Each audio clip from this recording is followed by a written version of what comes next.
Hello, I'm Hannah, and this is Hannah's Books. Today I want to talk about my first days participating in Knit and Listen, a subgroup of Victober where participants listen to George Eliot's Adam Bede while knitting the project of their choice. I have to admit that I've not really gotten far into Adam Bede yet, partly because my copy did not come in from the library until recently, and partly because my spouse, with his much less flexible schedule, is being supportive enough to agree to listen to the audio during our evenings together on the couch. I'm looking forward to getting more involved in the book, but for now I've gone ahead and made significant progress on my knitting while watching adaptations of Oscar Wilde and while catching up on the new episodes of both the series Victoria and The Great British Baking Show. It all feels right.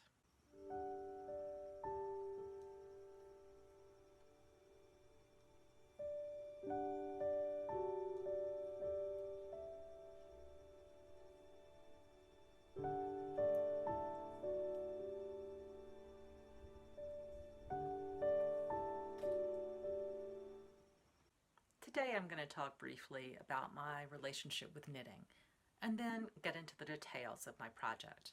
I'll try to give enough background and explanation so that if you're not a knitter, but you are a bit of a nerd, you'll be able to follow the discussion. My grandmother taught me to knit when I was a young girl.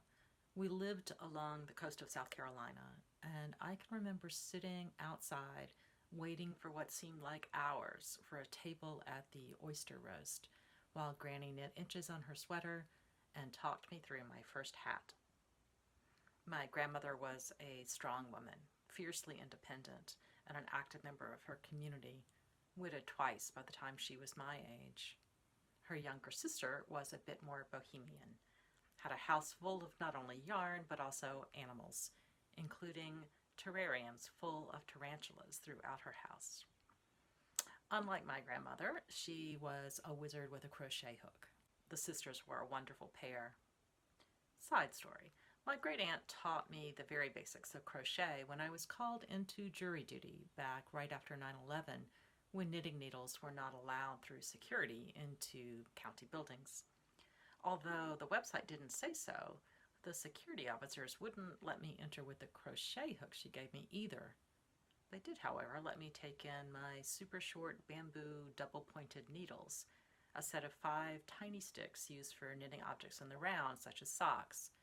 I think the security guards thought they were toothpicks. Consequently, I was in fact able to knit that day, and I've never really learned to crochet. Many new knitters are nervous at first and try desperately to maintain control over their tools. They hold onto their needles and yarn tightly and pull everything snug. They're tight knitters, and usually their tension or degree of tightness will relax a lot as they practice over the first few weeks.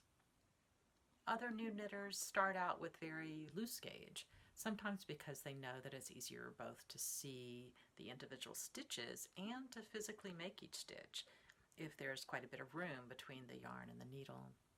Once these loose knitting newbies get the hang of what they're doing, they often tighten up a little bit. Often people suggest that personality dictates whether a person is a tight knitter or a loose knitter. I admit I'm a bit of a control freak at moments, so much so that after knitting for many decades, I'm still a very tight knitter. And I came by my occasional rigidity honestly. My grandmother was a tight knitter for more decades than I've lived so far. And incidentally, I would bet money that my literary double Jane Eyre was a tight knitter as well. Why does it matter if one is a loose knitter or a tight knitter? It's kind of a long story. Both knitting needles and crochet hooks, as well as yarn itself, comes in different sizes. Needles are usually measured in millimeters, where yarn is often expressed by weight, really referring to how many yards of yarn are in a skein of a particular weight. For example, a 50-gram skein of yarn might have 200 yards. By looking at the yardage per given weight, we can get an idea how big around the yarn is. Diameter of the yarn is not the only thing we're looking for here, but it is a major component of the puzzle. Luckily, deciding which size needle to use with which size yarn is usually not all that hard. In fact, the ball band, that is the paper wrapper around a skein of yarn, usually suggest a needle size for a typical project to be made with that yarn. If you want to knit a sweater that fits someone, you need to know not only their size, but the size of what you're going to produce. Gauge, essentially the size of your stitches, will help you figure that out. If you divide the width measurement of the sweater you want to make by the width measurement of one of your stitches, you'll know how many stitches to cast on. It's a little more complicated than that. Different patterns call for different gauges. In other words, there are times knitters want to create a more open fabric and other times where they want a more condensed fabric. With shawls, getting the right gauge is not about size as much as it is about creating a pleasing fabric. For a lace shawl, a looser fabric creates a nice drape, allowing the shawl to hang around one shoulder gently and softly without any stiffness. Even more importantly, a looser gauge allows the lace pattern to become more visible. Here's my beautiful mother-in-law, one of my favorite people to knit for, wearing a shawl knit with tiny yarn, but not quite so tiny needles, with a relatively open gauge. A shawl knit with a fairly open gauge will also be a little larger than a shawl knit with a tighter gauge, but the size of the shawl matters far less than the size of a sweater. An extra inch or two of width in a shawl might be desirable in a particular case, but an extra inch or two of width in a sweater might make the difference between an unwearable sweater and one with a perfect fit. In other words, shawls are more flexible and perfect for knitting when you know you aren't going to have time to make adjustments along and along. Gauge matters in knitting in other ways. A sweater knit with a tight gauge might be warmer since wind doesn't blow through the fabric as easily as it could if the gauge were loose. But a very tight gauge might perhaps be too warm or perhaps too stiff. On the other hand, a loose gauge can look messy when knitting a plain fabric. In addition, a gauge that's too loose will not allow cables or other textured patterns to pop. That is, to stand out nicely against the plainer background stitches. One needs to find the Cinderella gauge, the one that is just right. And discussing cables brings me back to my own project for Knit and Listen, the Celtic Myth Shawl by Asita Krebs. The pattern starts with casting on a few stitches that will surprisingly become the center of the long side of the shawl, the point right at the middle of the neckline. The knitter then increases or adds a few stitches to the needle every other row, making the shawl grow and fill in a semicircle in this case. If the pattern puts the increases in a different place, you'll get a different shaped shawl, perhaps a triangle, for example. With this particular shawl, the knitter eventually completes a plain section using a little less than half of the yarn for the whole project, and then adds a sideways cable border. I'm not going to talk about how that process works today, but when I get to that point in my knitting project, I'll chronicle my adventures trying to figure it out. When trying to determine gauge before starting a project, knitters often make a swatch. That is, they knit a little square, maybe 4 inches by 4 inches or 10 centimeters by 10 centimeters or whatever. They then measure how many knit stitches are in each inch, how many little V-shaped stitches are in 1 inch of a horizontal row, how many stitches are there in a vertical inch, are there 5, 8? It all depends on the size of the needle, the size of the yarn, and the tension or degree of tightness the knitters use. When knitting a shawl, which starts with a very small number of stitches and increases and widens as the rows pass, as my shawl project does, I don't make a swatch at all. I just start knitting and hope for the best. If I choose a needle that works, fantastic, the project is underway. If I need to try a different needle size to get a better gauge, not much is lost, no more than the time I would have lost knitting a swatch. So the pattern for the Celtic Myth shawl suggests casting on with knitting needles in US size 6, 4 millimeters in diameter. US knitting needle size is, of course, the opposite of the rest of the world. When I get to a pattern, I usually go up at least one size when choosing a needle.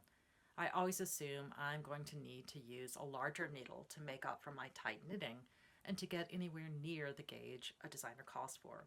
I chose to go up a needle size to a US size 7, 4.5 millimeters in diameter, hoping that I would achieve a fabric quality I liked.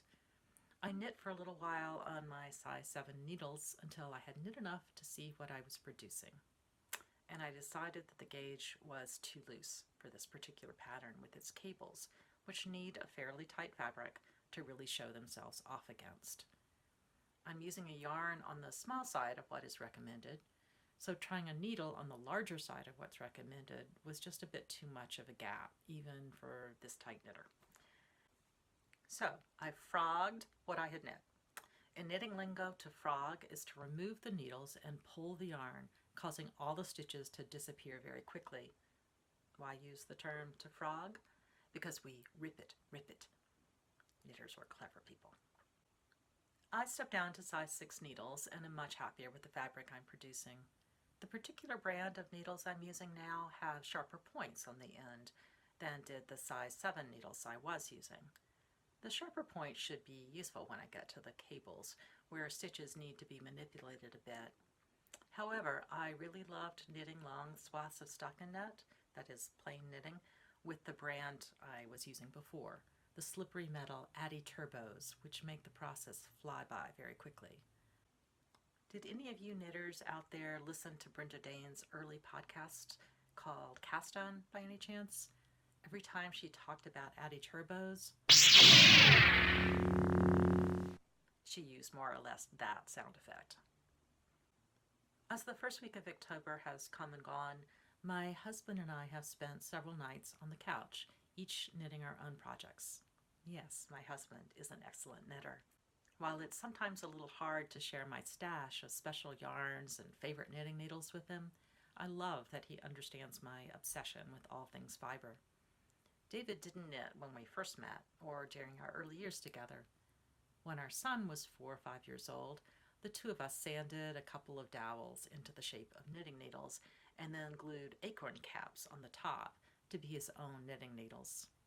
He then sat down to make himself a small garter stitch scarf. He was so excited about his new skill that he turned around and taught his father that night. Both men still knit regularly. Right now, my husband is knitting rainbow-colored scarves, hats, and mittens as part of a community project to give warm goodies to local kindergartners at a nearby school with a very high percentage of new immigrants and other students without warm clothing. It's a wonderful project, just starting its second year, and I'm looking forward to making more hats and mittens for this project soon. Thanks for joining me today. See you next time on Hannah's Books.